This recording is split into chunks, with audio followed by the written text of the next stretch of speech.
दुपारचे 3 वाजले आहे। गडचिरोली जिल्ह्यात मतदान आता प्रक्रिया थांबलेली आहे। मात्र अनेक मतदान केंद्रांवर अशा प्रकारेच मतदारांच्या रांगा असून या मतदारांनाही मतदानाचा हक्क बजावता येणार आहे। प्रशासनाने तशी व्यवस्था केली असून रांगेत लागलेल्या प्रत्येक मतदारांना आता टोकनचे वाटप केले जात आहे। या टोकनच्या आधारे मतदारांना जेवढ्या वेळपर्यंत ही प्रक्रिया चालेल त्या वेळेपर्यंत यांना मतदान करता येणार आहे। गडचिरोली जिल्ह्यात सुरक्षेच्या दृष्टीने दुपारी 3 वाजेपर्यंतच मतदानाची प्रक्रिया होती।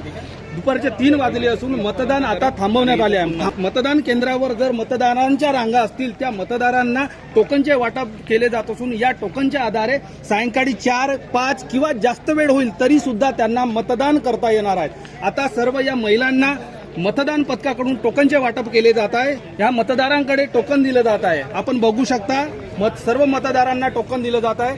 हे टोकन वाटप झाल्यानंतर कोणता मतदार जर मतदान करण्यासाठी इथं रांगेत आला तरी त्याला आता टोकन मिळणार नाही। टोकन शेवटच्या व्यक्तीपासून वाटप केलं जात आहे। माझ्यासोबत आहेत मतदान पथकाचे अधिकारी।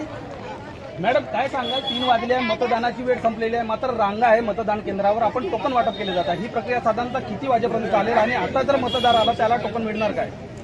आता जर मतदार आला तर टोकन मिळणार नाही। जे आधीचेच रांगेत लागून आहे त्यांना टोकन देऊन त्यांचं मतदान पूर्ण केल्याशिवाय मतदान प्रक्रिया संपणार नाही।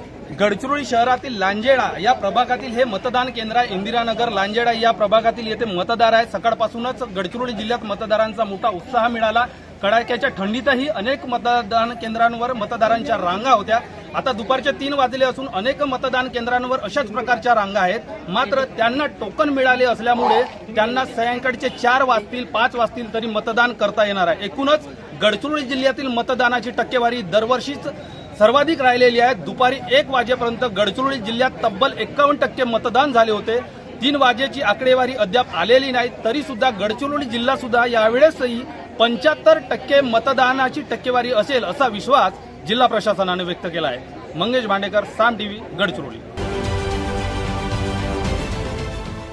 देश विदेशातील प्रत्येक घडामोडींचे लाईव्ह अपडेट मिळवण्यासाठी आता साम टीव्हीच्या सर्व सोशल मीडिया प्लॅटफॉर्मला लाईक, फॉलो आणि सबस्क्राईब करा। तसंच सर्व नोटिफिकेशनसाठी बेल आयकॉन प्रेस करायला विसरू नका।